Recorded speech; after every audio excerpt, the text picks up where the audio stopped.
Our food system has become increasingly globalized. What that basically means is that the distance between the people growing the food and the people eating the food keeps getting bigger. Most estimates now are around 1,750 miles the average bite of food travels.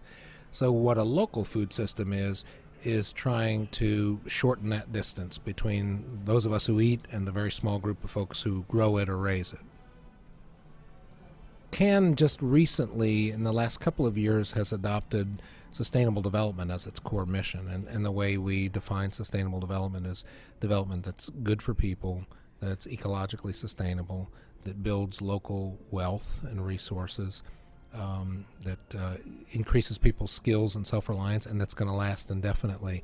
So we see in our area a major part of sustainable development being healthy local food systems. And so that's kind of been CAN's focus. And the notion is that if we can use food systems not only so that people will eat better and not only to keep family farmers on the land, but actually as an economic driver. Because if once you start building a local food hub, you get the farmers, the consumers, the delivery people, the small local grocers and restaurants buying. You get people producing the inputs that they need, transplants, seeds, compost. So you start to see that a local food system is not just about eating a little better, but it's really about retooling the economy.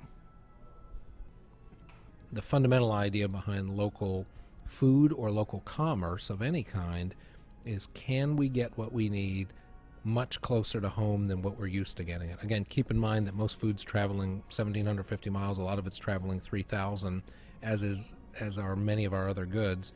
So if instead you're buying your food from 250 or 300 miles away, well, that may not be local in the purest sense, but it's 80% closer than the typical transaction. So it's kind of a spectrum that you're at least improving that.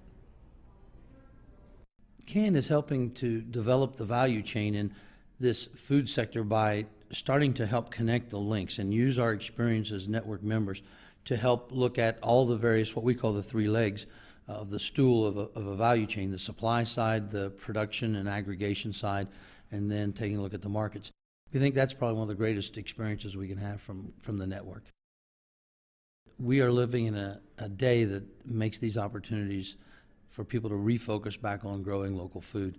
Many of us who can remember, 40 years ago and even 50 years ago, remember what it was like when you ate a lot of things from your garden, or you ate a lot of things from the local store that were made right here, that you weren't dependent on companies from various states or even across the ocean to bring your food to you. If it's not growing in your season and it's not your time of year to have these products, even on a large concept of what your growing season might be, you know that you've got food that's probably traveling 1,000 miles to get to your table. Local food systems are the ability to control, to profit from, to share, to become connected to what sustains us. It isn't so much about having food close to where you are. It's also about being connected to the production, to the consumption, to the profit of that food. I define local food like this. You know it when you see it. The goal, I think, is a food system that permeates all walks of life, all age groups, all demographics. You as a person needs to decide what you need to know.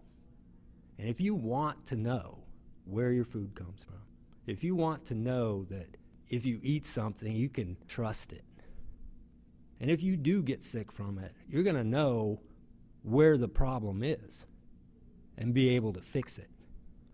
You need to know the steps that it takes to produce that sustenance. So if you're buying from a person you know or from a region you know, you have more control over it.